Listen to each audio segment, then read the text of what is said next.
अब हम यहाँ पे डिस्कस करेंगे similarities between plant cells and animal cell. तो इनमें कौन कौन सी सिमिलैरिटीज होती है जो कि हमें यहाँ पे डिस्कस करनी है।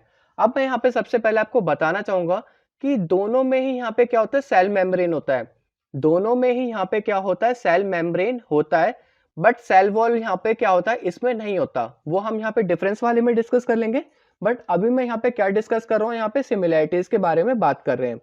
तो सिमिलैरिटीज में देखा जाए तो यहाँ इसके पास भी सेल मेम्ब्रेन है और इसके पास भी सेल मेम्ब्रेन है।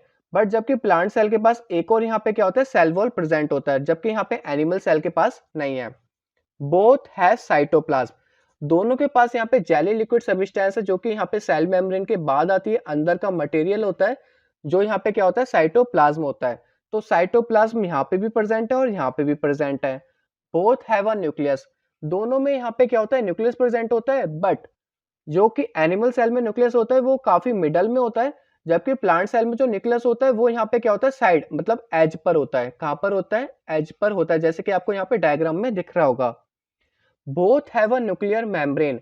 दोनों के पास यहाँ पे न्यूक्लियर मेम्ब्रेन होता है। जैसे कि यहाँ पे सेल मेम्ब्रेन होता है जो कि अपर लेयर होती है, तो न्यूक्लियस के पास जो अपर लेयर होती है उसको यहाँ पे क्या बोलते हैं, न्यूक्लियर मेम्ब्रेन बोलते हैं। जो कि यहाँ पे आपको दिख रहा होगा, ये जो अपर सी लेयर है इसको यहाँ पे क्या बोला है, यहाँ पे न्यूक्लियर मेम्ब्रेन बोला है। तो यहाँ पे एन एम लिख देता हूँ, न्यूक्लियर मेम्ब्रेन। जैसे कि इस वाले डायग्राम में ये होगा यहाँ पे हमारा न्यूक्लियर मेम्ब्रेन। ठीक है, होप आपको समझ में आ गया होगा। लास्ट में यहाँ पे बोला गया बोथ हैव माइटोकॉन्ड्रिया। तो दोनों के पास यहाँ पे power house of the cell होता है जो कि साइटोप्लाज्म में ही प्रेजेंट होता है, जो कि स्फेरिकल शेप होगा, यहाँ पे रोड शेप होगा। यहाँ पे दोनों में से कोई भी हो सकता है। तो यहाँ पे माइटोकॉन्ड्रिया प्रेजेंट होता है जैसे कि आपको यहाँ पे दिख रहा है।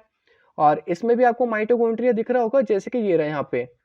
ये यहाँ पे क्या होता है, रोड शेप होता है या यहाँ पे स्फेरिकल शेप में होगा। तो यहाँ पे हमारी कितनी सिमिलैरिटीज थी, यहाँ पे हमारी 5 सिमिलैरिटीज थी।